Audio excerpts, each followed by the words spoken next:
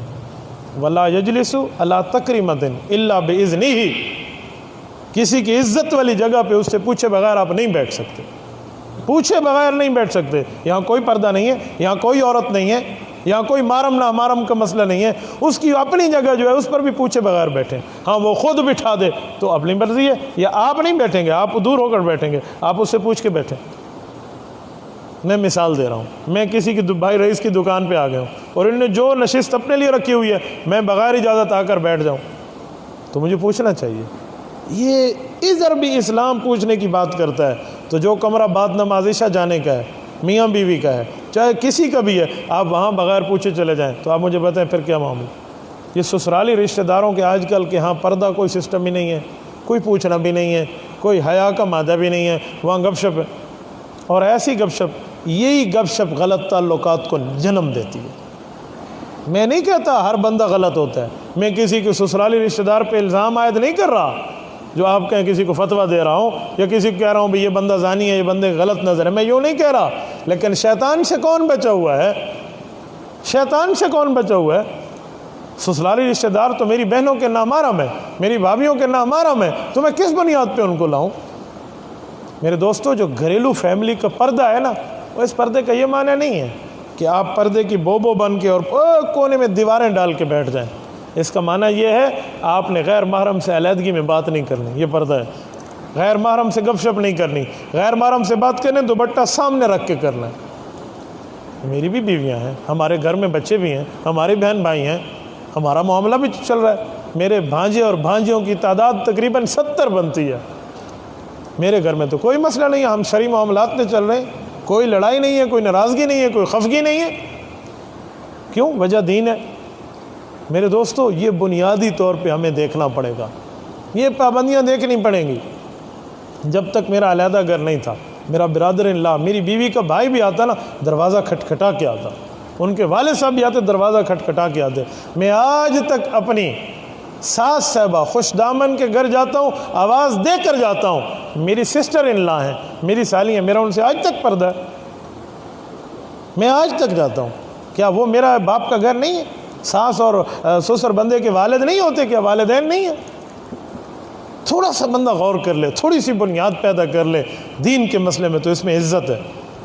اچھا یہ یاد رکھیں, اگر مرد زبردست ہے نا تو پھر عورت زیر دست ہے. یہ آپ بخوبی سمجھتے ہیں, آپ مرد کو زبردست سمجھتے ہیں, آپ خاتون کو زیر دست نہیں سمجھتے. یہ کیسے ممکن ہے کہ کوئی عورت عزت بچانا چاہے اور مرد اس کی نہ بچا سکے؟ یہ کیسے ممکن ہے؟ تو میرے دوستو, پہلا حکم شریعت کا ہے استئذان, اجازت طلب کر کے جانا ہے آپ نے. آپ مجھے بتائیں کس گھر میں اس طرح 2 حصے بنے ہوئے ہیں؟ خال خال آپ کو نظر آئے گا. ہم مسلمان ہونے کے باوجود بھی اس پہلے حکم کو نظر انداز کرتے ہیں. آؤ, قرآن نے اس زنا کی سزا سے بچنے کے لیے جو دوسرا حکم دیا ہے وہ کیا ہے؟ وہ ہے نظر کی حفاظت. نظر کی حفاظت. اور حفاظت نظر کیا ہے؟ قرآن کریم نے اس پر پوری تفصیل دی ہے. اللہ رب العزت نے اس پر پوری تفصیل ذکر فرمائی ہے, اور اس تفصیل کو نہ ہم دیکھتے ہیں نہ کبھی اس پر سوچتے ہیں. یہ آیت نمبر 30 ہے سورۃ نور کی. بسم اللہ الرحمن الرحیم. کل للمؤمنین یغضوا من ابصارہم ویحفظوا فروجہم ذلک ازکی لہم ان اللہ خبیر بما یصنعون. مومنوں کو اعلان کر دیں میرے پیارے پیغمبر کہ وہ سب سے پہلے اپنی نظریں نیچی رکھیں. آج ہم کہتے ہیں خاتون کا پردہ ہے, وہ نہیں کرے تو نہیں کرے نا, تو پہلے مجھے بھی تو حکم ہے. ٹھیک ہے وہ پردہ نہیں کرتی, مجھے آنکھیں جھکانے کا بھی تو حکم ہے. ہم سمجھتے ہیں صرف عورت کا پردہ ہے, چاہے وہ غلط طرح پہ نکل آئے تو میں اسے دیکھتا رہوں کیونکہ اس نے اللہ کو حکم توڑا, میں نے نہیں توڑا. یہ جو ہے یغضوا من ابصارہم, یہ کہاں جائے گا؟ اپنی پلک نیچے کر لو, آنکھ جھکا لو. جب یہ جھک جائے گی وَيَحْفَظُوا فُرُوجَهُمْ, دوسرا حکم پھر لاگو ہے کہ آپ اپنی شرمگاہوں کی حفاظت کریں. اللہ فرمانے ذَلِكَ أَزْكَى لَهُمْ, یہ تمہارے لیے بہت زیادہ پاکیزہ ہے. بہت زیادہ پاکیزہ ہے۔ یہ کس معاشرے میں کہا جا رہا ہے؟ جو معاشرہ محمدی ہے، جو مدینہ کا دربار ہے اور صحابہ کرام کا بہترین زمانہ ہے، جس زمانے کو خیر القرون کہا گیا ہے، جس زمانے کو مشہود لا بالخیر کی دعائیں اللہ کے رسول کی شامل ہیں، یہ اس زمانے میں اعلان کیا جا رہا ہے۔ ہم تو عبدالآباد دور بیٹھے ہیں ان سے، ہم تو 1400 سال کے نظام کے تبدل و تغیر کے بعد بیٹھے ہیں، ہمیں اپنے ماحول کو بھی تو دیکھنا چاہیے۔ اور پھر فرمایا یوں رکھیں وَقُلْ لِلْمُؤْمِنَاتِ، اب خواتین کے حکم شروع ہوئے تو اس حکموں کی زیادہ تفصیل ہے۔ فرمایا یغضضن من ابصارہن، یہ بھی آنکھیں نیچی رکھیں، وَيَحْفَظْنَ فُرُوجَهُنَّ، اپنی شرمگاہوں کی حفاظت رکھیں، وَلَا يُبْدِينَ زِينَتَهُنَّ إِلَّا مَا ظَهَرَ مِنْهَا، ہاتھ، پاؤں اور چہرہ یہ گھر والوں کے آگے کھلا رکھیں، اس کے علاوہ اپنی زینت کی لحاظت رکھیں۔ میرے دوستو، یہ قرآن کریم حکم تفصیل میں دے رہا ہے، یہ کہہ رہا ہے کیسے رکھنا ہے آپ نے۔ یہ نظر کی حفاظت یہ مرد کے لیے بھی ہے، عورت کے لیے بھی ہے، دونوں کے لیے یہ حکم ہے۔ یہ دوسرا حکم ہے۔ آج کل اللہ نہ کرے جو حالات ہیں، آپ بازاروں میں جاؤ، بہت کم ہے کہ بندہ نظر بچا کے بیٹھے۔ میں تو استغفار کی تسبیح ہاتھ میں رکھ کے جاتا ہوں، ہاتھ میں تسبیح نہ ہو تو زبان پہ استغفار رکھ کے جائیں۔ ہمارے ایک دوست ہیں، وہ بہت مذاق کرتے ہیں، وہ کہہ رہے ہیں بازار کی دعا آپ کو پتہ ہے کیا ہے؟ میں نے پوچھا جی کیا ہے؟ چوتھا کلمہ تو حدیث میں ثابت ہے۔ اس نے کہا جی آگے میں ایک اور پڑھتا ہوں، اللہم انی اعوذ بک من الخبث والخبائث۔ میں نے کہا جی بہت اچھی جگہ پڑھتے ہو، باقی یہ وہاں آپ کو پڑھنی چاہیے۔ یہ حالات ہے آج کل وہاں۔ آج کل ہمارے معاشرے کی خواتین نے بازار اور مارکیٹس کو اپنی جائیداد سمجھ رکھا ہے۔ مجھے ایک دوست بتا رہے تھے کہ ہمارے ساتھ ایک ساتھی تھے، اس کا غلطی سے کسی خاتون کو مارکیٹ میں کندھا لگ گیا رش میں، تو ایک خاتون دوسرے سے کہنے لگی دیکھو ان مردوں کو، یہ بھی مارکیٹوں میں آ جاتے ہیں۔ میں نے کہا چل کام ہی پورا ہو گیا، کام ہی پورا ہو گیا، ایش ہوتے کیوں آکڑ ہوتے، اصل تو شادی جا آئی، کام ہی پورا ہے۔ تو نظر کی حفاظت، گھر میں کوئی مہمان آ جائے تو آپ کا جو مہمان آیا ہے، بھائی کا جو مہمان آیا ہے، ان کے ساتھ بہن کا جو مہمان ہے کوئی، آپ نے ہنس ہنس کے باتیں کرنا شروع کر دی ہیں، وہاں سروسنگ آپ کی شروع ہو گئی ہے، آپ نے آ کے کھانا رکھنا ہے، آپ نے آ کے چائے رکھنی ہے، یہ کیا ترتیب ہے؟ آپ ان کے سامنے کیوں آ رہے ہیں؟ آپ نے دروازہ کھٹکھٹا کے بھی تو دیا جا سکتا ہے۔ تو اس نظر کی حفاظت پہ اگر آپ نے اپنے آپ کو عمل پیرا نہ کیا تو یہ دوسرا حکم ٹوٹ رہا ہوگا، جو لاشعوری میں ٹوٹ رہا ہوگا، پھر آپ کہیں گے آخر میں اس کی سزا اتنی زیادہ سخت، یہ دوسرا حکم ٹوٹ رہا ہے۔ تھوڑا آگے چلتے ہیں، شادی بیاہ کے اندر آئیں۔ آپ شادی بیاہ میں مجھے بتائیں ذرا، ایمان سے بتائیں، نظر کی حفاظت ممکن ہے؟ یہ جو حالات پیدا کر دیے گئے شادی بیاہ میں، آج کل تو مصیبت پڑ گئی ہے میرج لان کی۔ میرج لان میں کیا ماحول ہوتا ہے؟ مجھے ایک میرج لان والے سے گفتگو کا موقع ملا، میں نے ان سے پوچھا یہ آپ نے ساؤنڈ یہاں کیوں رکھا ہوا ہے؟ مولوی کے نکاح پڑھانے کے لیے؟ وہ ہنس پڑا، اس نے کہا حضرت ہر بندے کی اپنی سوچ ہے، یہ میوزک چل رہا ہوتا ہے، تھوڑا تھوڑا لائٹلی میوزک چل رہا ہوتا ہے، تھوڑا ماحول کو اچھا رکھنے کے لیے۔ اللہ اکبر!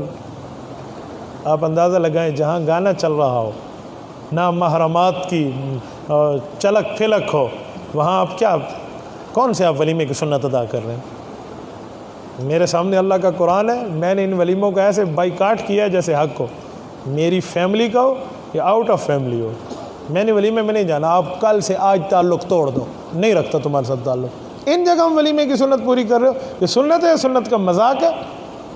کئی وہاں جو ہے نا برائیاں جمع ہیں۔ نمبر ایک، انٹری کارڈ ولیمے پر پہلی برائی ہے۔ انٹری کارڈ کا معنی جن کے پاس کارڈ ہے وہ آ سکتے ہیں ورنہ نہیں آ سکتے۔ اللہ کے رسول نے فرمایا وہ ولیمہ شر الولیمہ ہے جس میں غریبوں کو روک دیا جائے، امیروں کو بلایا جائے۔ میں دیکھتا ہوں تم انٹری کارڈ کسی مدرسے کے طالب علم کو دے کر دکھاؤ، آپ نے تو محلے کے چودھری کو دینا ہے۔ انٹری کارڈ کس غریب کو ملتا ہے؟ راستے میں چلتے ہوئے کوئی غریب آ جائے، جل تیرے کو کارڈ کو نہیں، تو کہ تو آ گیا، تو فیلی، چل لے کام بن گیا۔ آپ نے غریبوں کو وہاں سے چھوڑ رکھا ہے، امیروں کو بلایا ہوا ہے، یہ پہلی برائی۔ آج کل تو کوئی غریب بھٹکتا نہیں ہے۔ گلیوں میں جب ولیمے ہوتے تھے نا، محلوں میں اور گھروں میں، تو کئی غربا کی ایسے لائنیں بیٹھی ہوتی تھی، ہم نے تو اپنی آنکھوں سے دیکھا ہے، وہاں کوئی نہیں منع کر دے۔ یہاں پہلی مصیبت۔ دوسری مصیبت، یہ میوزک عام چل رہا ہے۔ تیسری مصیبت، تصویر کشی عام چل رہی ہے۔ چوتھی مصیبت، وہاں مرد عورت کا اختلاط ہے، چھوٹا سا ایک درمیان کا ایسے نام کا پردہ لگائیں گے، بھائی میں دیکھو ہی بیٹھے بنو، جو مرضی ہے وہ جائز ہے۔ وہ کوئی مسئلہ نہیں ہے۔ میرے ایک قریبی دوست ہیں، ان کے جاننے والے ہیں، ان کی شادی ہوئی تو اس نے اپنی گھر والی کو پردہ نہیں کرایا، وہ چھوٹی سی چادر میں اپنے گھر والے کو ساتھ گھماتا ہے موٹر سائیکل پہ بٹھا کر۔ میں نے اپنے دوست سے کہا، میں نے کہا اپنے دوستوں کو یار یہ کیا مسئلہ ہے؟ اس نے کہا جی استاد جی ہم نے اس سے بات کی تو اس نے جواب میں کہا کہ آپ کے استاد جی بہت سادے ہیں، ان کو کیا پتہ ہے، میں اپنی بیوی کو بغیر پردے کے اس لیے گھماتا ہوں تاکہ یہ جو سارے میرے مخالف ہیں نا ان کا دل جلے، ان کو پتہ چلے اللہ نے مجھے کیسی خوبصورت بیوی عطا کی ہے۔ چل گئے۔ میں نے کہا اس کا معنی آپ نے بیوی ان دل جلوں کے لیے لی ہے، اپنے لیے نہیں لی، آپ نے رشتہ ان دل جلوں کے لیے کیا، اپنے لیے نہیں کیا۔ وہ خدا کے بندے کیا مصیبت، 4 بندوں نے تیری بیوی کو دیکھا، وہ دل جلے بنیں گے یا دل لگے بنیں گے؟ تھوڑا سا بندہ اپنے ماحول کو تو دیکھے۔ پھر کل سے آپ نے سفر بھی کرنا ہے گھر سے باہر، آپ کی خاتون نے کبھی گھر میں باہر نکل کے شاید کبھی بچے کو اسکول ڈراپ کرنے بھی جانا ہوگا، پھر آپ کیا کریں گے؟ پھر بد نظریاں ہوں گی، پھر اس پر پھڈے ہوں گے، پھر کل آپ کے ہاتھ میں پسٹل ہوگا اور آپ باہر پہرہ داری پہ ٹھہرے ہوں گے۔ کہاں بیٹھے، کیا سوچے؟ 4 بندوں کو دل دکھانے کے لیے آپ نے اپنی بیوی کے پردے کو اللہ کے راستے میں قربان کر دیا۔ تو میرے دوستو، یہ نظروں کی حفاظت بہت بڑی بات۔ نظر شیطان کے بجھے ہوئے تیروں میں ایک تیر ہے، تو اس کو غور کرنا چاہیے۔ سنیں، اندھا اندھے کے ساتھ بیٹھا ہو نا، ایک دوسرے کا نہیں پتہ، یہ کالا ہے، چٹا ہے، سفید ہے، کیسے ہے، سیاہ ہے، کچھ نہیں پتہ، لیکن ایک اندھا ہو اور ایک بینا ہو، دیکھنے والا ہو، ان دونوں کے بیٹھنے میں بھی شریعت کا حکم موجود ہے۔ اگر مرد اندھا ہے، عورت بینا ہے، یا عورت اندھی ہے نامحرم اور مرد بینا ہے، دیکھنے والا ہے، ان کا بھی آپس میں بیٹھنا جائز نہیں ہے۔ اندھے کا کیوں؟ اندھا نہیں دیکھ رہا نا، تو سامنے والی تو دیکھ رہی ہے نا، یا اندھی نہیں دیکھ رہی تو سامنے والا تو دیکھ رہا ہے۔ امہات المؤمنین رسول اقدس صلی اللہ علیہ وسلم کی حرم، رسول اللہ کی بیویاں حضور کے ساتھ بیٹھی ہیں۔ وہ صحابی آئے جن کے لیے قرآن پاک میں ذکر موجود ہے، عبس وتولی ان جاءہ الاعمی، سیدنا عبداللہ ابن ام مکتوم رضی اللہ عنہ، جن کو رسول اللہ جہاد میں جاتے تو نابینا ہونے کی بنیاد پہ چھوڑ جاتے، نائب امام بنا کر جاتے۔ غزوات میں اللہ کے رسول نے ایک بار انہیں نائب امام بنایا تھا۔ یہ عبداللہ ابن ام مکتوم آئے، نابینا ہے، دنیا جانتی ہے۔ رسول اقدس صلی اللہ علیہ وآلہ وسلم نے اپنی بیویوں کو فرمایا پردے میں چلی جاؤ۔ ان بیویوں نے اللہ کے رسول سے عرض کیا، یا رسول اللہ وہ نابینا نہیں ہیں، وہ تو نہیں دیکھتے۔ اللہ کے رسول نے فرمایا افہم یوان، میری بیویوں وہ نہیں دیکھتا، تم بھی نہیں دیکھتی؟ صحابہ جن کے ایمان کی گواہی اللہ کا قرآن دیتا ہے، امہات المؤمنین جن کی صفت اور عفت کی گواہی رب نے قرآن میں دی ہے، جن کو مومنوں کی مائیں کہا گیا ہے، یہ ان کو کہا جا رہا ہے میری ماں ان سے زیادہ شریف، میری بہن ان سے زیادہ عزت دار، میرے گھر کا ماحول ان سے زیادہ پاک دامن۔ کیا ہم بھول جاتے ہیں یار؟ کہاں ہم جو ہے نا معاشرے کو لے کر بیٹھے ہوئے ہیں؟ یہ نظر کی حفاظت کا آپ نے اہتمام نہ کیا، آپ نے اللہ کا دوسرا حکم توڑ دیا ہے۔ پھر نہ کہنا سزا بڑی سخت ہے، یہ اس حکموں کی ترتیب ہے۔ حضرت امام غزالی رحمۃ اللہ علیہ کا ایک جملہ ہے، وہ میں ساتھ یہاں لکھ کر لایا ہوں تاکہ اس بزرگوں کے لفظ میں آپ تک پہنچاؤں۔ وہ فرماتے ہیں نظر سوچ کے اندر ایک تصویر لے جاتی ہے۔ میں نے بھائی رئیس کو دیکھا، ایسے اینک ہے، ایسے داڑھی مبارک ہے، ایسے ٹوپی ہے، ایسے جسم ہے، یہ نظر ہے۔ تو سوچ کے اندر ایک پکچر بن گئی، کانسیپٹ میں، تصور میں ایک تصویر بن گئی۔ فرماتے ہیں نظر سوچ کے اندر ایک تصویر لے جاتی ہے، اور یہ تصویر نامحرم کو دیکھنے پہ خواہش میں بدلتی ہے۔ سنو، یہ تصویر خواہش میں بدلتی ہے، اور پھر یہی خواہش بے حیائی کے راستے میں بدلتی ہے۔ پہلے نظر گئی، نظر ایک تصویر بنی، وہ تصویر خواہش میں بدلی، وہ خواہش بے حیائی میں بدلی۔ آپ نے نامحرموں کو دیکھنا شروع کر دیا۔ ایک بد نظری کی عادت ایک بندے کو تھی، توبہ کرانے کے لیے میں نے بات کی تو اس نے دلیل پیش کی۔ میں نے کہا واہ، گناہ پہ بھی دلیل ہے، کوئی سناؤ کون سی دلیل ہے، ہمیں تو نہیں پتہ۔ کہنے لگے جی اللہ کے حسن کو دیکھ کر سبحان اللہ کہتا ہوں۔ میں نے کہا جی ٹھیک ہے، آپ کے گھر میں بھی کوئی اللہ کا حسن موجود ہے؟ اس کی آنکھیں سرخ ہو گئیں۔ میں نے کہا آپ کی بہن جی خوبصورت ہے، آپ کی بیوی کتنی اچھی ہے ذرا بتائیں۔ کالی کوڑی تو نہ سی وہی سونی ہو سی، تیری دھی کیویں سونی ہے، آنکھیں سرخ ہو گئی اس کی۔ میں نے کہا میں بھی ثواب کمانا چاہتا ہوں، آپ بٹھائیں میں 10 بندوں کو اور بھی لاؤں گا، ہم ایسا تسبیحاں چاہ کے سبحان اللہ سارے ہم بھی کہیں گے ذرا ہمیں بھی اللہ کی قدرت کے نظارے کراؤ۔ میں نے کہا میرے بھائی میں نے بد نظری نہیں کی، صرف تجھے جھنجھوڑنے کے لیے کہا، تیری آنکھیں سرخ پیلی ہو گئی، وہ بھی تو کسی کی مائیں بہنیں ہیں۔ حضرت امام شافعی رحمۃ اللہ علیہ فرماتے ہیں یہ بد نظری ایک زنا کا حصہ ہے اور یہ قرض ہے۔ آپ نے کسی کے ساتھ بد نظری کر لی تو قرض آپ کی ماں، آپ کی بہن، آپ کی بیٹی، آپ کی بیوی، ان 4 راستوں میں کسی ایک راستے سے نکلے گا، ورنہ توبہ کر لو۔ قرض ہے نا تو قرض تو دینا ہوتے، اور پتہ نہیں کیا سے کیا حجتیں اور کٹ حجتیاں پیش کرتے ہیں۔ سنیں، جس کو بد نظری کی عادت ہے اور اس نے توبہ نہ کی، اس کی نماز میں لذت نہیں رہتی، اس کی تلاوت میں لذت نہیں رہتی، اس کی دعاؤں میں للہیت نہیں رہتی، اس کی عبادت میں تقوی اٹھا لیا جاتا ہے۔ رسول اکرم صلی اللہ علیہ وسلم نے حضرت علی المرتضیٰ کو فرمایا رضی اللہ عنہ، فرمایا علی فَإِنَّ لَكَ الْأُولَىٰ وَلَيْسَتْ لَكَ الْآخِرَةُ، دوسری حدیث میں ہے وجد حلاوت الایمان، فرمایا علی نظر فجا معاف ہے۔ نظر فجا کا معنی اچانک نظر گئی، اچانک گئی، رکی نہیں، ہٹا لی، اسے نظر فجات کہتے ہیں۔ لوگوں نے ترجمہ کیا کیا ہے، پہلی نظر معاف ہے چاہے جتنا ہی دیکھتے رہو، یہ حدیث کا ترجمہ نہیں ہے، یہ حدیث کا مطلب نہیں ہے۔ پہلی نظر کا معنی نظر فجا، اچانک سے نظر گئی، آپ نے ہٹا لی، اسے نظر فجا کہتے ہیں۔ فرمایا اگر آپ نے یوں ہٹائی اور آپ کے دل نے کہا دیکھو بہت حسن ہے، دیکھو بہت خوبصورتی ہے، لیکن تو نے اپنے دل کی غلط خواہش کو ذبح کر کے اللہ کا حکم مانا، وجد حلاوت الایمان، فرمایا اللہ تیری عبادت میں، تیری تلاوت میں، تیرے تقوی میں، تیری دعاؤں میں، تیری عبادت اور نوافل میں ایک ایسا مزہ پیدا کریں گے جو تجھے اللہ سے بات کرنے میں سرور دے گا۔ یہ تب ملے گا جب بندہ یوں کرنے والا ہو۔ یہ نظر کی حفاظت پر مسئلہ ہے، اس کو تو کوئی نہیں دیکھتا۔ آؤ میں تیسرے حکم پہ آ رہا ہوں۔ اگلا حکم زینت کو چھپانا، زینت کو چھپانا، چہرہ ہاتھ اور پاؤں کھلے ہیں نا، باقی خاتون اپنی زینت کو چھپائے۔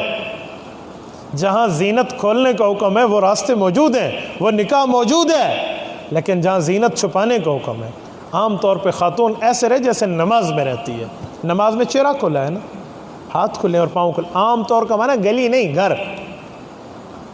میرے دوستو گھر میں صرف خاوند بیوی ہے، پھر مسئلہ اور کہہ رہا ہوں، لیکن جہاں بہن بھائی موجود ہے، جہاں جوائنٹ فیملی سسٹم جو آج کل ہمارے یہاں مصیبت کھڑی ہوئی ہے، مجھے اب تو نہیں پتہ، ایجپٹ کا پہلے جو مسئلہ تھا وہ یہ تھا کہ جو والد اپنی بیٹی کی شادی کرتا نا تو آدھا خرچہ حکومت دیتی، آدھا والد برداشت کرتا، اس کو علیحدہ گھر میں سیپریٹ کر دیتی، علیحدہ میں سیپریٹ کر دیتی۔ میں ابھی مکہ المکرمہ کے حد حرم سے باہر نکلے، ابھی رمضان کی بات ہے، ہمارا جانا ہوا، وہاں ایک 7 شہر بنا ہے عزیزیہ کے طرز پہ، اس کے مقابلے میں آپ حیران ہو جائیں گے۔ آپ وہاں جائیں، جوائنٹ فیملی سسٹم کو انہوں نے چھوڑ کے سیپریٹ سسٹم میں ایسے مکانات بنائے ہیں، بندے کا دل خوش ہو جاتا ہے کہ یار یہاں کیا ترتیب۔ اللہ اکبر۔ تو یہ میرے دوستو زینت کی حفاظت، وَلَا يُبْدِينَ زِينَتَهُنَّ، زینت کو نہیں کھولنا، اور زینت کے نہ کھولنے میں اللہ رب العزت نے بہت سی چیزیں بیان فرمائیں، بہت سی جگہ۔ ایک جگہ تو یہ فرمایا وَلَا يَضْرِبْنَ بِأَرْجُلِهِنَّ لِيُعْلَمَ مَا يُخْفِينَ مِنْ زِينَتِهِنَّ، عورت کے پاؤں کی ایڑی اگر زور سے زمین پہ پڑے گی تو سننے والے کے دل میں غلط خواہش پیدا ہو سکتی ہے۔ چلتے ہوئے ایڑی اپنی زور سے نہیں مارنی۔ ڈانس کہاں سے جائز آ گیا، ناچنا کہاں سے آ گیا؟ یہ ڈانس سسٹم پرانے زمانے کا مسئلہ اور تھا، گھر والے کھانا پکاتے، باہر کے لوگ آ کر ڈانس کرتے اور شادی ہو جاتی۔ آج کل باہر سے کھانا پکانے والے بلائے جاتے ہیں، گھر والے ناچ رہے ہوتے ہیں۔ یہ الٹی گنگا بہ گئی ہے۔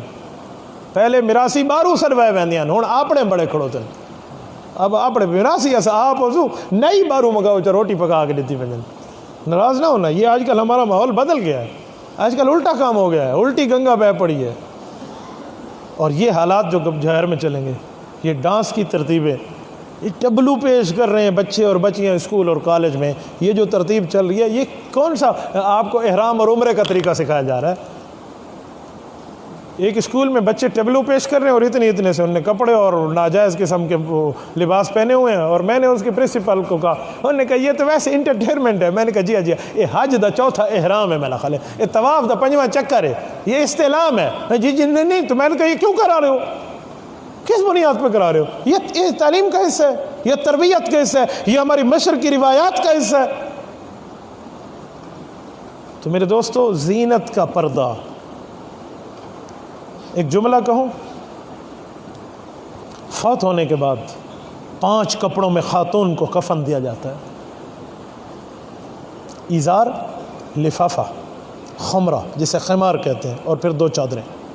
یہ 5 چیزیں ہیں جس خاتون کو مرنے کے بعد اللہ کہہ رہی ہے 5 کپڑوں میں کفن دو۔ آج وہ خاتون شلوار قمیض اور دوپٹے 3 کپڑوں میں بھی اپنے آپ کو برا سمجھتی ہے۔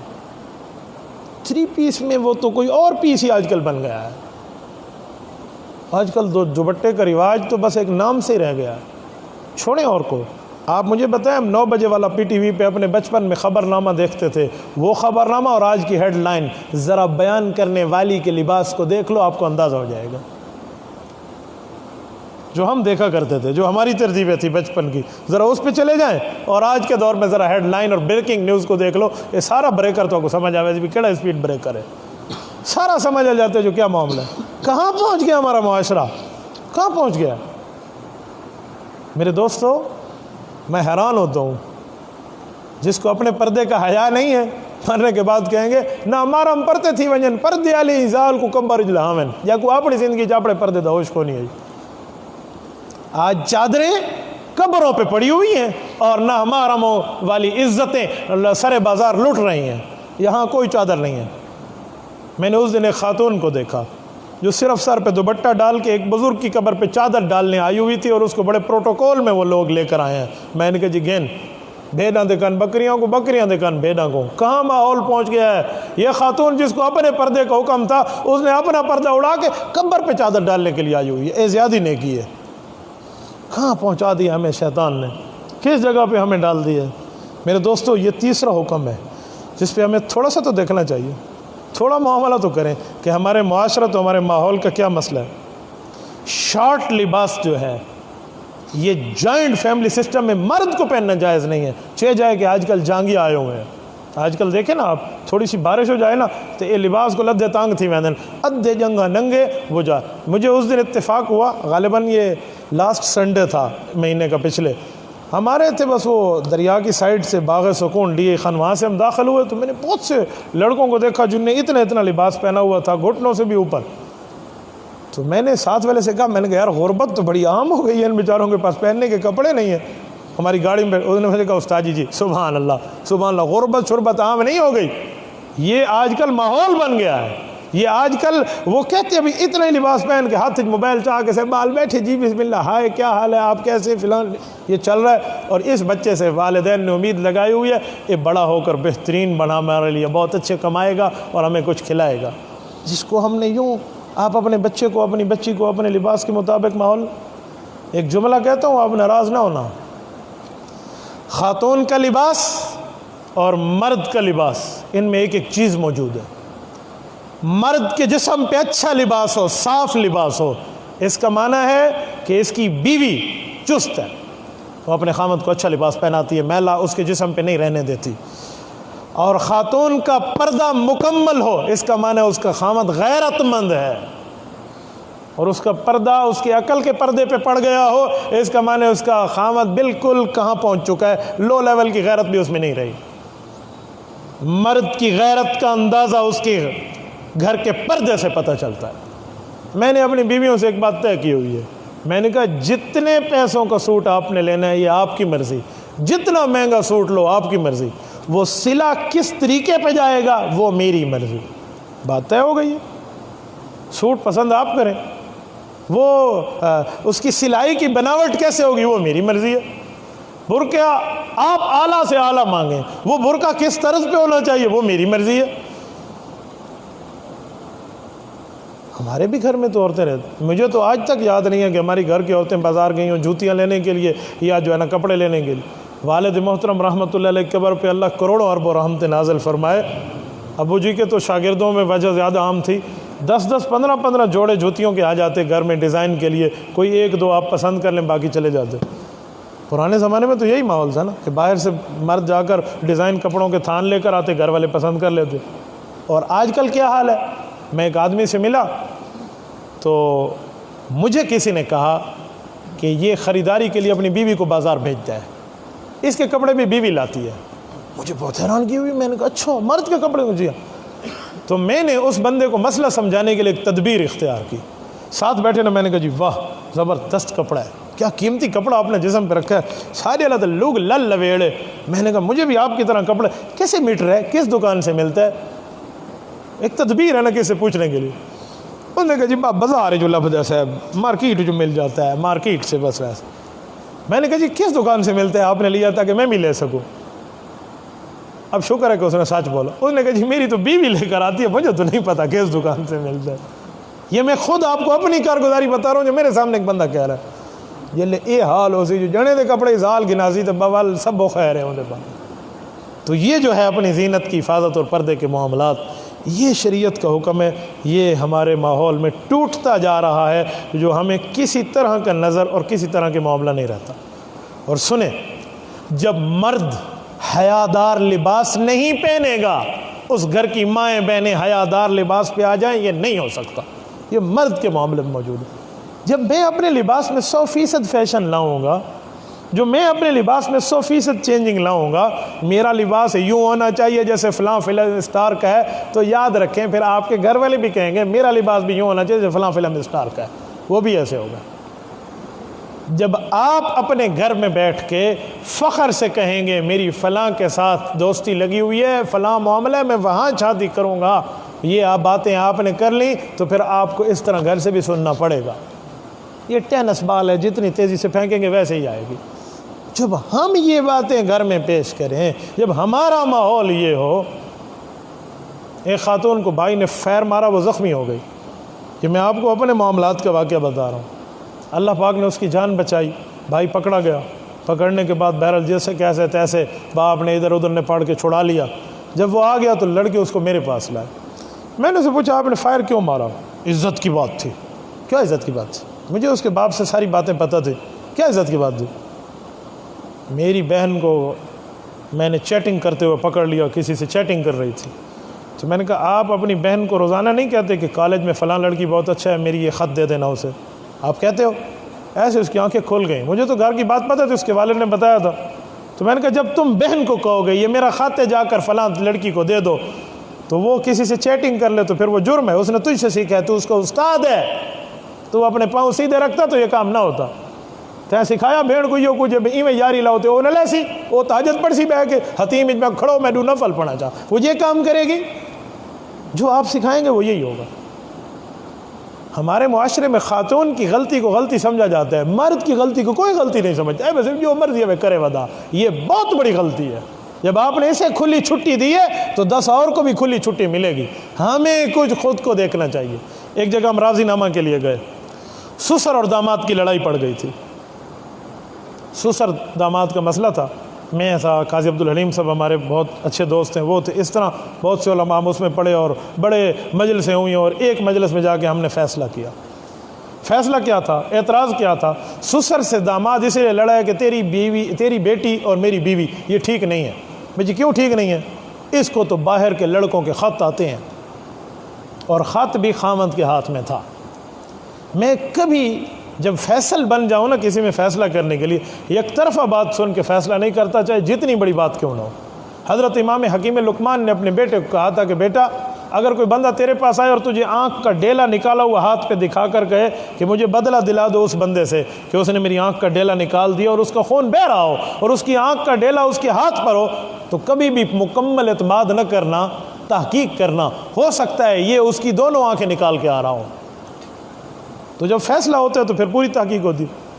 ہم نے کہا جی اگر علماء سے فیصلہ کرانا ہے تو ہمیں فلی اختیار ہے، ہم جو سوال کریں، جس سے پوچھیں، جو خط مانگیں، جی ٹھیک۔ میاں بیوی سے بھی ہم ملے اور اس کے بہن بھائیوں سے بھی ملے، ان کے والدین سے ملے، 3 4 5 مجلسوں کے بعد جو فیصلہ ہو وہ سناتا ہوں آپ کو۔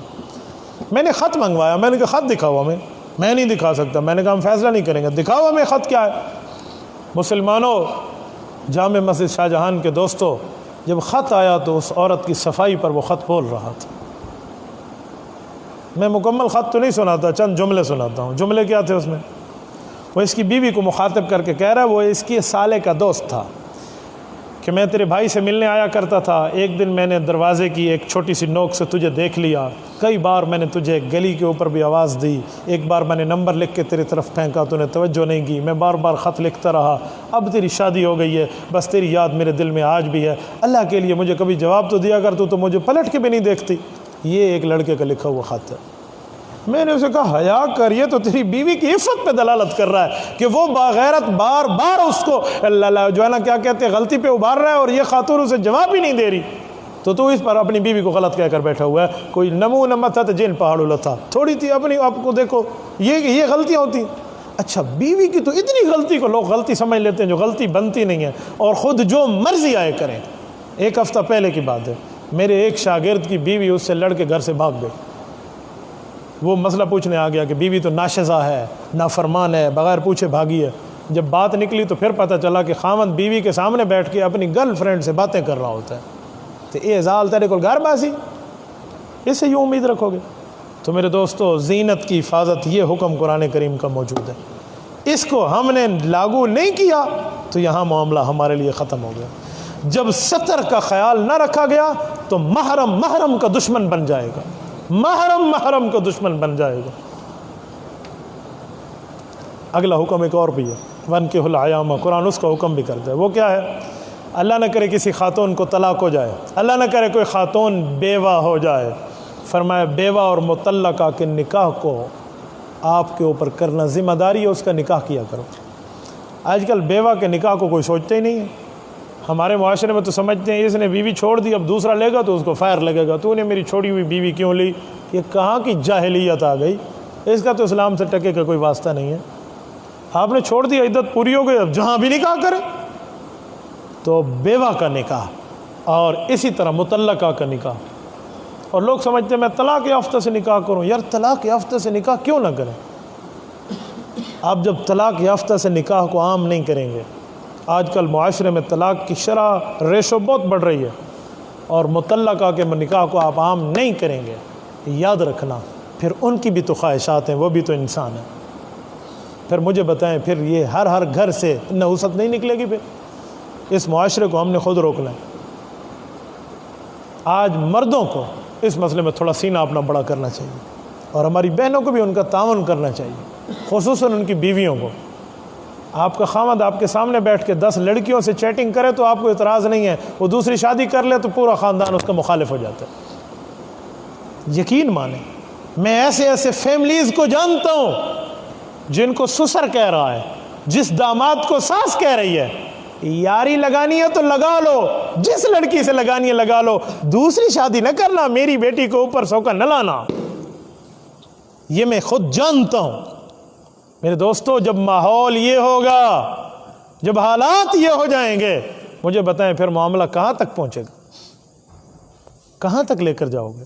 جتنی لڑکیوں سے یاری لگانی ہے لگا لو، لیکن میری بیٹی پر سوکن نہ لانا، دوسری شادی نہ کرنا۔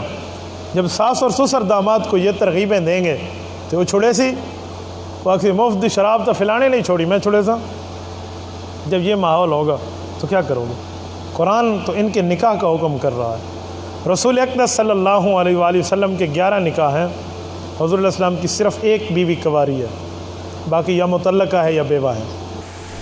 تو تھوڑا سا بندہ کسی کی مدد کے لیے حوصلے میں دل بڑا کر سکتا ہے۔ ہاں، دوسری شادی میں پہلی بیوی کے حقوق ضائع نہ ہو، ایک بال برابر بھی حق تم نے ضائع کر دیا، کل قیامت میں اللہ کے دربار میں یہ بندہ آئے گا، اس کی ایک سائیڈ فالج شدہ ہوگی، پیرالائز، ایک حصہ فالج شدہ ہوگا، نہ ہاتھ کام کر رہا ہے، نہ پاؤں کام کر رہا ہے، نہ آنکھ کام کر رہی ہے، نہ کان کام کر رہا ہے، نہ یہ پورے سائیڈ۔ کیوں؟ یہ دوسری بیوی کا حق کھا رہا ہے۔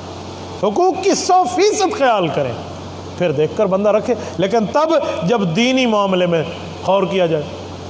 ایک حکم اور بھی ہے اس سے اگلا حکم، 5واں، وہ کیا؟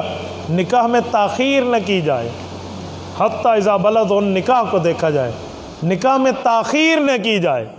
آج کل نکاحوں میں تاخیر کا معاملہ چل پڑا ہے، نکاحوں میں اتنی تاخیریں ہو رہی ہیں 40 سال کی عمر ہو رہی ہے اس وقت شادی ہو رہی ہے، تاکہ کل یہ اپنے بچے کو اپنے کندھے پہ اٹھا کے آئے نا تو لوگ اسے کہیں تیرا پوتا ہے، پوتا پیدا ہوا ہے، اچھا مبارک، دادا بن گیا، یہ نہیں پتہ اس کا اپنا بیٹا پیدا ہو رہا ہے۔ پیو تے پوتری تے ڈاڈے تے پوترے جڑا فرق ہو سی، اللہ بھاوے دیر نال شادیاں کریں، یہی کام ہوگا نا۔ جو 40-50 سال کی عمر میں شادی کرے گا تو یہ 60 سال کا ہوگا اور بیٹا 10 سال کا ہوگا، تو 50 سال کا فرق تو دادے پوتے کا ہوتا ہے، باپ بیٹے کا تو نہیں ہوتا۔ یہ 20 سال کی عمر میں شادی کر لے، جب یہ 30 سال کا ہوگا اس کا بیٹا 10 سال کا ہوگا، اور جب یہ 40 سال کا ہوگا اس کا بیٹا 20 سال کا ہوگا۔ جس کو 40 سال کی عمر میں 20 سال کا بیٹا مل جائے، اسے دنیا کی اور کون سی نعمت چاہیے؟ کون سی نعمت چاہیے؟ ہم اس پر تاخیر کر کے اچھا یہاں بھی میں ایک جملہ کہتا ہوں، اور مجھے کہنے میں کوئی باک نہیں ہے، اس کی وجہ کہ میں نے آبزرو کیا ہے معاشرے میں، کوئی بچہ گھر میں اپنی امی، اپنے ابو، اپنے بڑے بھائی کو کہہ دے میری شادی کرائیں، معاشرے میں اسے گندی نگاہ سے دیکھا جاتا ہے۔ لوگ کیا کہتے ہیں؟ یہ کو زیادہ جلدی ہے، اس کو زیادہ جلدی پڑ گئی ہے۔ اوے بے وقوفو، وہ جلدی میں نہیں ہے، وہ اپنی عزت اور اپنے دین کو محفوظ کرنا چاہتا ہے، وہ معاشرے کی عزت کو محفوظ رکھنا چاہتا ہے۔ وہ اپنے جن جذبات کو کسی غلط جگہ پہ اتار لے تو پورے خاندان کی ناک کٹ جائے گی، یہ نظر نہیں آئے گا۔ ایک بچہ نکاح مانگ رہا ہے والدین سے، گھر والوں سے، نکاح کی بات کر رہا ہے، زنا کی نہیں کر رہا، حق تھا آپ اس کو اپریشیٹ کر کہتے ہیں ماشاءاللہ ماشاءاللہ آپ اچھی بات کر رہے ہو، الٹا اس کو پتہ نہیں کیا سے کیا کوسنا شروع کر دیا، کیا سے کیا کہنا شروع کر دیا، برے القابات سے دیکھا جاتا ہے۔ اے صاحبی کو صاحب بہت جلدی ہے، فلاں۔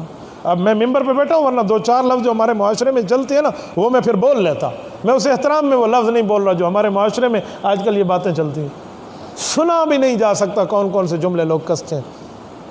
میرے ایک شاگرد ہیں، انہوں نے مجھے آ کر کہا کہ میرا والد میری شادی نہیں کرتا، میں کئی بار ابو کو کہہ چکا ہوں۔ میں نے کہا بیٹا مجھے لے جاؤ، مجھے لے گیا، اس کے ابو سے میری بات ہوئی، مجھے کہنے لگا یہ تو ابھی چھوٹا ہے، اس کو کیا ضرورت ہے شادی کی؟ میں نے کہا یہی مشورہ اللہ کو دے دیں کہ اللہ اس کو ابھی آپ بالغ نہ کریں، یہ تو بہت چھوٹا ہے، اس کو کیا ضرورت ہے بالغ ہونے کی؟ جو لو مشورہ چاہو لکھو تے چڑھو، آسمان تے اتھا وانتے تے شریف الاقلام وانتے جمع کراؤ، وہاں اپلیکیشن دے کر آ جاؤ بھئی یہ یوں ہی ہونا چاہیے۔ تجھے پتہ ہے یا اس کے خالق کو پتہ ہے؟ جیسے پانی مانگا جا سکتا ہے پیاس کی موجودگی میں، کوئی شرم نہیں ہے، کھانا مانگا جا سکتا ہے بھوک کی موجودگی میں، کوئی تکلف نہیں ہے، ویسے نکاح مانگا جا سکتا ہے بالغ ہونے کے بعد، اس میں کوئی شرم نہیں ہے۔ نکاح مانگا جا رہا ہے، زنا نہیں مانگا جا رہا۔ آپ شاباشی دیں اپنے بیٹے کو، کمر پہ ہاتھ ڈالیں کہ یار پھر بھی تو دین کی بات کر رہا ہے نا۔ میں ایسے بندوں کو جانتا ہوں جو روتے ہیں اسی لیے کہ ہمارے والدین ہماری شادیاں نہیں کرتے، تو یہ ماں باپ کے سر پہ گناہ آئے گا، ان سے غلطی ہو گئی، تم اٹھاؤ گے یہ گناہ کل قیامت میں، تمہیں اس کا حساب دینا پڑے گا، پھر بچوں کو نہیں دینا پڑے گا، باوجود وہ سد کے شادی نہیں کر رہے۔ اور پھر لوگ شادیوں سے کیوں ڈرتے ہیں؟ ایک شادی پہ تو 5 سے 10 لاکھ کا خرچہ آ جائے گا، کس بیوقوف نے کہا اتنا خرچہ آ جائے گا؟ اسلام میں شادی 6 چیزوں کا نام ہے، 7ویں چیز کا نام نہیں ہے۔ 2 فرض ہیں، 1 واجب ہے اور 3 سنتیں ہیں۔ جو 2 فرض ہیں، نمبر 1 ایجاب اور قبول، آفر اور ایکسیپٹ، میں جو بچہ بیوی بیٹی دے دو میرے بچے کو، جی دے دی، یہ ایجاب اور قبول ہے، یہ فرض ہے۔ نمبر 2 جو فرض ہے وہ 2 گواہ فرض ہیں، 2 کام ہو گئے۔ 1 واجب ہے، حق مار واجب ہے، کم از کم آج کے دور میں 5000 حق مار ہے، 5000، اس سے زائد رکھیں اس سے کم نہ رکھیں، یہ واجب ہو گیا۔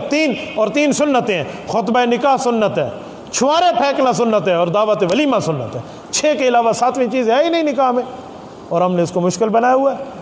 جی ایڈے بندیاں کو ولیمے تے سرنا پوسی، اتنے بندوں کو ولیمے پہ بلانا پڑے گا، کس نے کا بلانا؟ چند غریبوں کو بلا لو بس، ولیمہ ہو گیا، خیر الولیمہ ہو گیا، حضور نے تمہارے ولیمے کو خیر فرما دیا۔ یار میں اپنی مثال پیش کرتا ہوں، اپنی مثال، مجھے ویسے ہی لوگ کہتے ہیں شادیاں کرنے کا شوق ہے، تو الحمدللہ نکاح کا شوق ہے۔ میرے دوستوں، میرے جو ولیمے ہوئے ہیں، آپ میں کوئی ایک آدمی میرے ولیمے میں شریک تھا؟ بولیے بولیے، آپ مجھ سے ناراض ہیں؟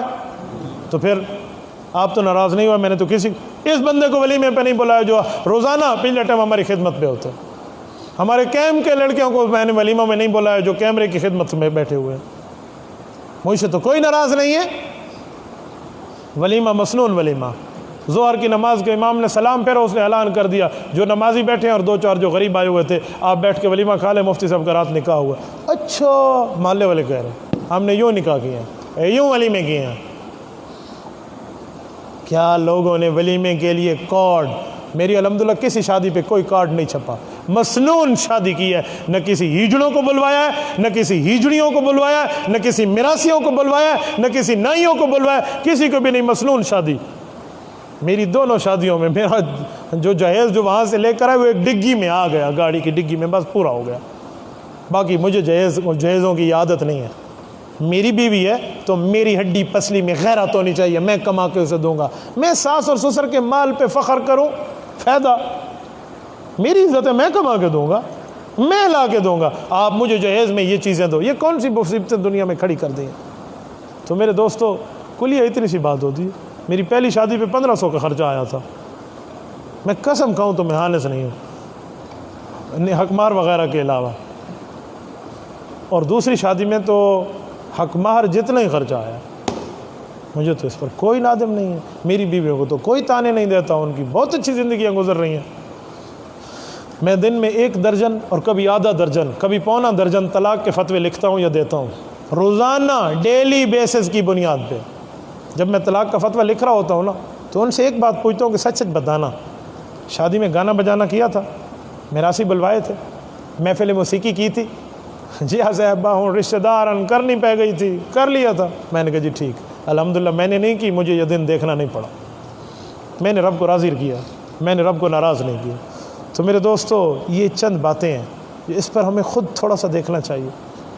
اور حدیث پاک جو میں نے خطبے میں پڑھی ہے، حضرت ابو ہریرہ فرماتے ہیں، رسول اکرم صلی اللہ علیہ وسلم نے فرمایا، آنکھ کا زنا ہے، آنکھ کا زنا غلط جگہ دیکھنا ہے، کان کا زنا ہے غلط بات سننا ہے، زبان کا زنا ہے غلط بات بولنا ہے، دل کا زنا ہے غلط بات سوچنا ہے، ہاتھ کا زنا ہے غلط کام پہ چلنا ہے، بعد میں شرمگاہ کا زنا ہے، وہ کرے گی یا نہیں کرے گی، پہلے اتنے زناؤں سے گزر رہا ہے بندہ۔ میرے ایک شاگرد ہیں، مجھے کہنے لگے استاد جی بس دعا کریں، تھوڑے حالات ٹھیک نہیں ہیں۔ میں سمجھ گیا تھا شاگرد بیٹوں کی جگہ ہوتا ہے، اور بیٹے کو باپ نہ سمجھے، باپ کیسا باپ ہے پھر۔ میں نے اسے کہا بیٹا آپ کے حالات ٹھیک ہو جائیں گے، زنا چھوڑ دو۔ ایسے اس کی آنکھیں پھٹی ہوئی رہ گئی۔ مجھے کہا استاد جی افسوس افسوس، آپ مجھے زانی سمجھتے ہیں، میں ایسا آدمی ہوں، آپ مجھے یہ سمجھتے ہیں؟ میں نے کہا جی ہاں۔ میں بھی زیادہ کانفیڈنس میں مضبوط ہو گیا۔ اس کی حیرت کی انتہا نہ رہی۔ اس نے کہا کیسے؟ میں نے کہا ایمان سے بولنا، جھوٹ نہ بولنا۔ مسجد بیٹھے ہو، بد نظری ہوتی ہے؟ جی ہاں۔ گانا سنتے ہو؟ کہتے جی ہاں۔ میں نے کہا حدیث پاک میں ہے غلط جگہ دیکھنا آنکھ کا زنا ہے، غلط بول سننا کان کا زنا ہے، یہ زنا آپ نہیں کرتے؟ یہ بھی زنا ہے؟ میں نے کہا جی ہاں۔ کہتے یہ تو میں کرتا ہوں۔ میں نے کہا پھر میں نے کہا نا کہ زنا چھوڑ دو، حالات ٹھیک ہو جائیں گے۔ اس کو شوق لگا، اس نے کہا اچھا میں تو بس وہ یہ کہ زنا معروف سمجھتا ہوں، باقیوں کو تو ہمیں نہیں پتہ، جو معاشرے میں بس یہی زنا ہے، اور کیا زنا ہے۔ تو میرے دوستو، یہ سارے کام زنا کے، ان سے بچنا چاہیے۔ معاشرہ ایسے بہترین ماجبین دل نشین حسین ایسے ہو جائے جیسے وما ارسلناک الا رحمت للعالمین کی خواہش ہے، ایسے ٹھیک ہو جائے۔ شرط یہ ہے کہ بندہ اپنے ماحول میں گھر سے یہ تمام احکامات پہ عمل کرنا شروع کر دے، ہر گھر سے اتنے حکموں کو توڑا، پھر جا کر زنا کا معاملہ وجود میں آیا، تب اس کو سنگسار ہوا۔ تو سنگسار کا حکم سخت نہیں ہے، اتنے حکموں کو توڑنے کے بعد ہے، اتنے احکام کو توڑنے کے بعد ہے، تب جا کر اس کا زنا وجود میں آ رہا ہے۔ تھوڑا سا بندہ غور کر لیتا، تھوڑا سا معاملات کو دیکھ لیتا، تو کبھی اس کو یہ دن نہ دیکھنا پڑتا، یہ دن نہ دیکھنا پڑتا۔ تو میرے دوستو، اسی لیے میں ایک بار پھر آخر میں کہہ رہا ہوں، خدارا ان دینی معاملات کو اپنے گھروں میں نافذ کرو، دینی معاملات کو، دینی احکام کو اپنے گھروں میں نافذ کرو۔ اللہ آپ کو اور ہمیں صراط مستقیم عطا فرمائے۔ جزاکم اللہ۔ موبائل کو دیکھنا بد نظری میں آتا ہے، تفصیل سے بیان ہو۔ جی ہاں، آپ موبائل میں غلط چیزیں دیکھیں گے، یہ آنکھ کا زنا ہے۔ موبائل میں غلط چیزیں سنیں گے، کان کا زنا ہے۔ موبائل کو غلط چیز دیکھتے وقت پکڑیں گے، ہاتھ کا زنا ہے۔ اور آپ موبائل پہ غلط کاموں کے لیے خرچہ کریں گے، یہ مال کا زنا ہے۔ کس نے کہا نہیں ہے؟ لیکن آپ کسی دینی مسئلے کے لیے آپ ویب سائٹ آن کر رہے ہو، اور نظر فجا میں کوئی عورت آ گئی، اس کو جانے دے، وہ تو اچانک نظر ہے، یہ نہیں یوں ویب سائٹ کو کھول کے تو بندہ دیکھنا شروع کر دے گا، یوں نہیں ہے، وہ تو نظر فجا میں آ گئی، وہ تو بازار میں بھی نظر آ جائے گا۔ تو نظر فجا پہ عمل کریں، وہ اچانک نظر ہے، وہ ہٹا دیں، وہ نہیں ہے۔ اور آپ نے اسی کام کے لیے رکھنا ہے موبائل، تو آپ موبائل ہاتھ میں رکھ کے آپ زانی بن چکے ہیں، اس سے توبہ کر لینی چاہیے۔ ہمارے ہاں تو عزت کا سوال سمجھ کے لڑکا لڑکی دونوں قتل کر دیا جاتا ہے، رجم یا جانور کے ساتھ بدفعلی کرنے والے قتل کا۔ جانور کے ساتھ کوئی بدفعلی کرے تو حدیث میں ہے بندے کو بھی مار دو، جانور کو بھی مار دو، لیکن عام بندوں کو حکم نہیں ہے، اسلامی حکومت کو حکم ہے، اسلامی حکومت کا مسئلہ۔ اگر اسلامی حکومت نہیں ہے تو اس حکومت کے بنانے میں کوشش کریں، عام بندوں کا قتل عام شروع نہ کر دیں۔ ہر بندے کو لا اینڈ آرڈر کا مسئلہ یوں قانون ہاتھ میں نہیں لینا چاہیے۔ اور باقی عزت کا سوال ہے، دونوں کو قتل کر دیا جاتا ہے، تو ان دونوں کو کیوں قتل کر رہے ہیں آپ؟ لڑکا لڑکی اگر زنا نہ کرتے ہو، ویسے تعلقات میں پکڑے گئے ہیں، آپ نے عزت پہ ان کو قتل کر دیا ہے، اگر عزت پہ بات قتل کرنے کی ہو، شریعت کو نہ دیکھنا ہو، تو ان کے ماں باپ کو بھی ساتھ مارو جو ان کی شادیاں نہیں کرتے چھوٹی عمر میں، ان کے ماں باپ کو بھی مارو نا۔ پھر باپ پارسا بن گیا ہے، ماں پارسا بن گئی ہے، بچے بچی کا قصور ہے، اس کو شریعت کے احکام پہ لو، رواج کے احکام پہ نہ لو۔ غیرت اس چیز کا نام نہیں ہے، غیرت خالی ڈنڈے کا نام نہیں ہے، غیرت خالی اسٹرکٹلی آرڈر دینے کا نام نہیں ہے، لاسٹ وارننگ دینے کا نام غیرت نہیں ہے۔ غیرت وہ ہے جو سب سے بڑے غیرت مند اللہ کے رسول صلی اللہ علیہ وسلم نے بتایا، وہ غیرت ہے۔ وہ غیرت کیا ہے؟ اس غیرت کے احکامات کیا ہیں، اس کو بندہ دیکھ لے۔ والدہ کو کہہ دیتی ہے بیٹی، امی مجھے اس جگہ شادی نہیں کرنی، مثلاً میری کزن کے ساتھ شادی ہو رہی ہے، چچا کے بیٹے کے ساتھ، میں ادھر نہیں کرتی، میں ماموں کے بیٹے کے ساتھ شادی کرنا چاہتی ہوں، یہ بیٹی کہہ رہی ہے، جملہ کہہ رہی ہے، کوئی غلط کام نہیں کیا، کوئی تعلقات نہیں رکھے اسے، صرف اپنی چاہت بتائی ہے، تو شریعت کہہ رہی ہے اس چاہت کو مان لو، مان لو۔ آج آپ نے اس کو غیرت کا انا کا مسئلہ بنایا کہ میری بیٹی میری پسند کے خلاف چل رہی ہے، یہ کل آپ کے لیے بہت بڑے مسائل پیدا ہوں گے۔ اللہ کے رسول کے پاس ایک عورت آئی، کہنے لگی یا رسول اللہ نکاحنی ابی وانا اکرہ، میرا ابو میرا نکاح کر رہا ہے، میں اس جگہ ناپسند کرتی۔ فرد نکاح صلی اللہ علیہ وسلم، حضور نے فرمایا میں اپنے اتھارٹی سے، اپنی اختیارات جو اللہ نے مجھے دیے ہیں، اس بنیاد پر، نبی ہونے کی بنیاد پہ تیرے نکاح کو ریجیکٹ کر رہا ہوں۔ تیرا نکاح نہیں کر سکتا تیرا باپ، سختی سے اس جگہ نہیں کر سکتا۔ اس کے والد آ گئے، اس عورت نے کہا ابو میں آپ کی مرضی پہ نکاح کروں گی، اب جہاں آپ کہو گے وہاں کروں گی۔ اس ابو نے کہا بیٹا اگر میری مرضی کو ایکسیپٹ کرنا تھا تو پھر حضور کے پاس کیوں آئی تھی؟ پھر تو گھر میں بات طے ہو گئی تھی، پھر ادھر بات لانے کی ضرورت؟ اس نے کہا ابو میں مسلمان عورت کا حق معلوم کرنے آئی تھی کہ شریعت اسے حق کتنا دیتی ہے۔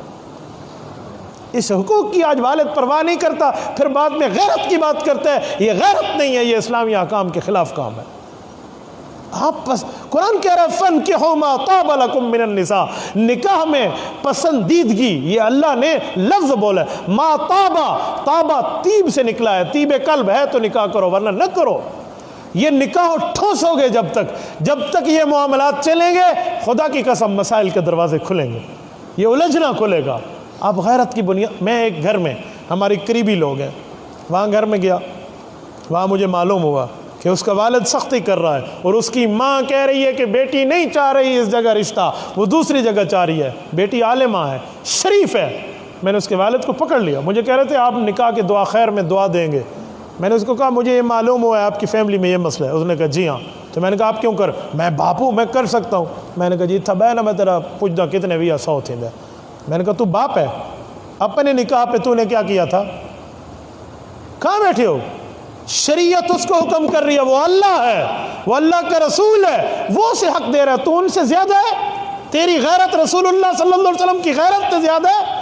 تیری غیرت اسلام سے زیادہ ہے؟ کہاں بیٹھے ہو؟ بچی نے صرف خواہش کا اظہار کیا، وہ بھی ماں کے سامنے، تجھے پتہ ہے، تیری بیوی کو پتہ ہے، تیری بیٹی کو پتہ ہے، کر دو نا رشتہ، کون سا نقصان ہے؟ غیرت کی بنیاد پہ بیٹھو گے، کل طلاق لے کر بیٹی آئے گی، پھر کیا کرو گے؟ یہ کل کی بات کر رہا ہوں، کل کی۔ ہم مغرب میں سے پہلے ایک جگہ بیٹھے تھے تو ان کے والد کہہ رہے تھے میں فلاں جگہ بیٹے کا رشتہ کرتا ہوں۔ بیٹے نے کہا میں ادھر نہیں کرتا، میں فلاں جگہ کرتا ہوں۔ تو میں نے اس کے والد کو کہا مجھے بتائیں آپ بیٹے کی بات کیوں نہیں مانتے؟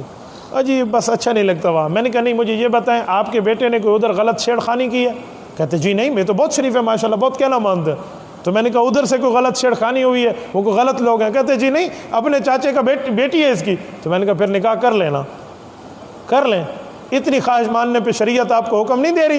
پھر میں نے آیت پڑھ کے سنائی، اس کے والد نے بات مان لی کہ جی بات بالکل ٹھیک ہے۔ آپ مجھے بتائیں اگر وہ والد کے کہنے پہ سر نیچے کر کے شادی کر لیتا، کل بیوی پہ یا ظلم کرتا ہے، بیوی چھوڑ دیتا، پھر کیا کریں گے آپ؟